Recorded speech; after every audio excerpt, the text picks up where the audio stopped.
Hey everyone, I want to talk all about the expectations and misunderstandings of what to expect when you're cutting compulsions. And by compulsions, I mean the standard compulsions, outward compulsions, decreasing analyzing, not obviously the automatic rumination that comes because it's perpetuated by the core fear. And no, you won't be able to get certainty on what's an automatic compulsion and what isn't. We talk about that in many other videos. Cutting, venting, reassurance seeking, and everything else in between. Let me just twist this over this way a little bit. There we go. And all that stuff right there. So I think it's very important for people to really understand what to expect when they're going through this process, why I don't think people really want to tell it for what it is, and why when someone that's never really experienced chronic anxiety, it's very easy to say just cut compulsions and see what happens, instead of telling them, look, it's going to be really rough. When you cut compulsions, you're going to have all sorts of increase in symptoms. You might physically feel worse than you ever have before, which is trying to get you back in the compulsive cycle. Then the compulsions, what's bad for us is addicting, because when we do it, it gives us some temporary relief. We all know how it works, and I'm going to talk all about that. Before I go any further, please subscribe, hit that like button, comment down below like I always say. Always good to engage with the OCD and anxiety community. It's very, very important to me, something I'm very passionate about. And if you're really struggling with cutting compulsions, and or you think the individuals you're working with are only having you do exposures, and you're saying to yourself, look, they're missing something. They don't seem to be touching on unconditional self-acceptance. I see these individuals who have all recovered at OCD recovery. They've all had OCD, and they say exposures are important, but they're talking much more about acceptance. We can help you. Please email us at phil@ocdrecovery.com. So what is OCD? Obsessive compulsive disorder, which is more than likely a genetic disorder. The reason why I substantiate that claim, OCD thrives off irrational beliefs.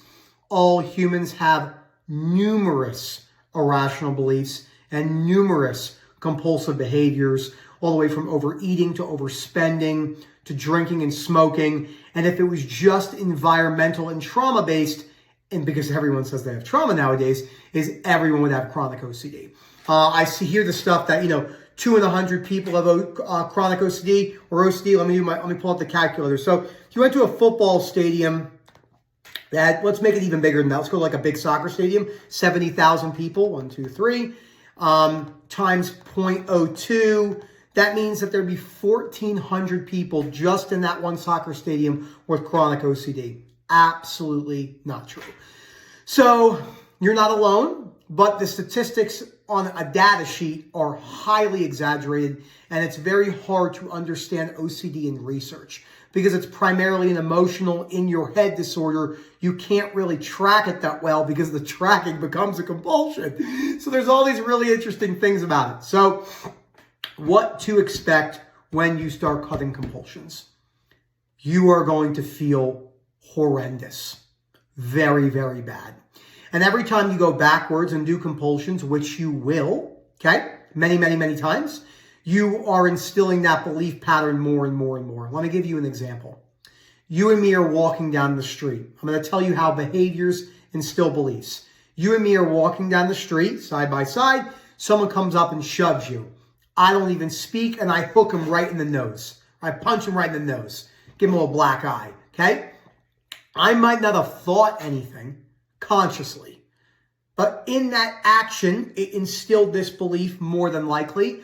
I can't stand, let's say your name is Ryan. I can't stand that you pushed Ryan. How dare you push Ryan? You must never push Ryan. I'll show you who's boss. Behaviors are large instillers of belief systems, and belief systems are large instillers of compulsive behaviors.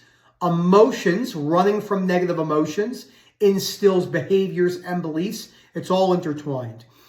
Many people I've heard in big talks, behaviors, emotions, and belief systems are not connected. I would be willing to talk about that any day of the week. They're all very much connected. But when you've never had an anxiety or emotional-based disturbance disorder like OCD or PTSD, and all the other ones, it's very easy to think that they're not connected, but they're connected even if you don't have these disorders. They're all connected to some degree.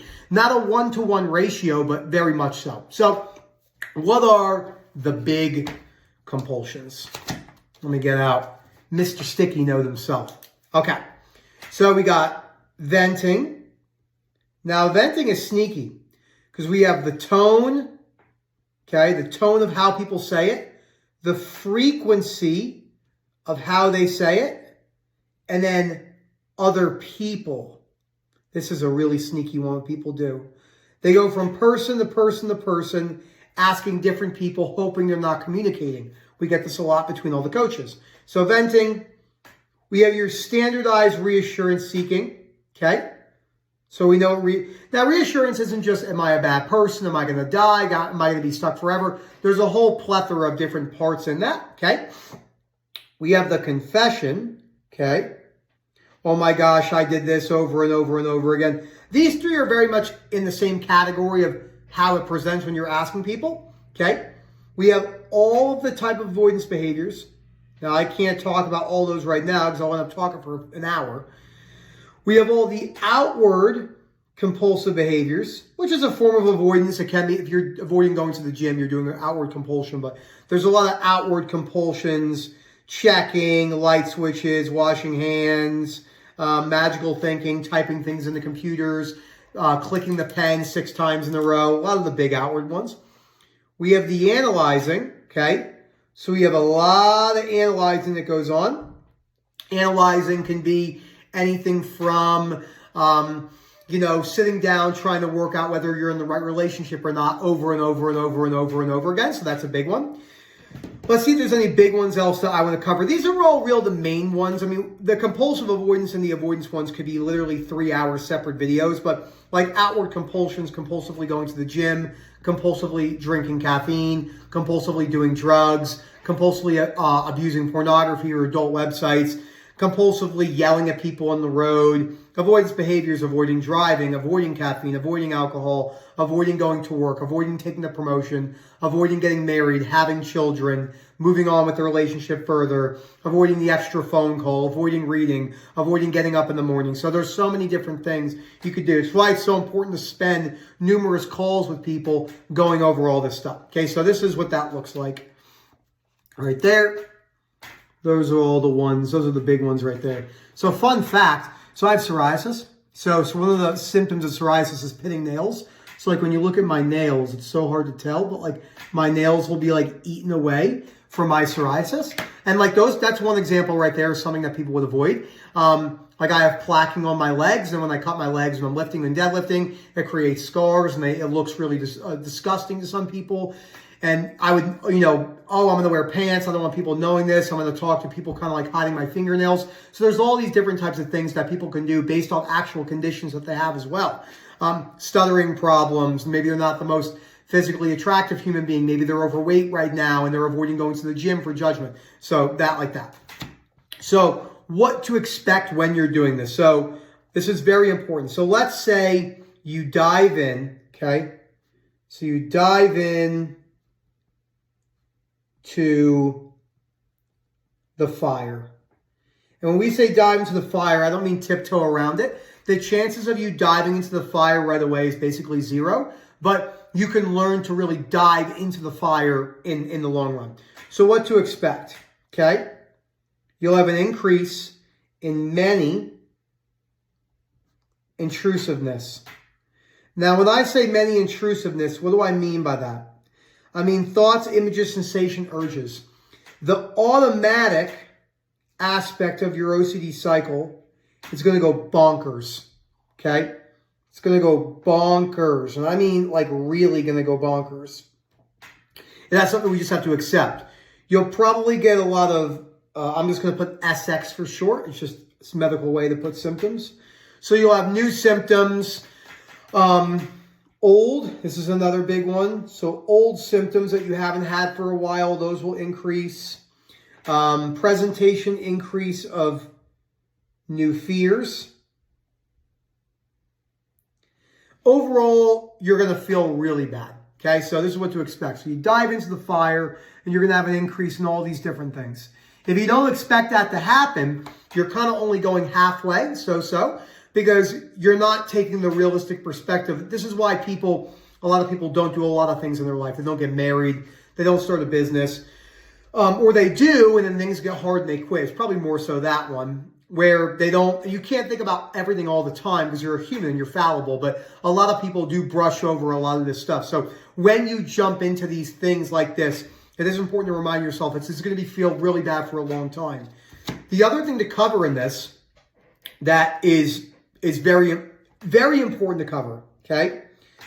The chances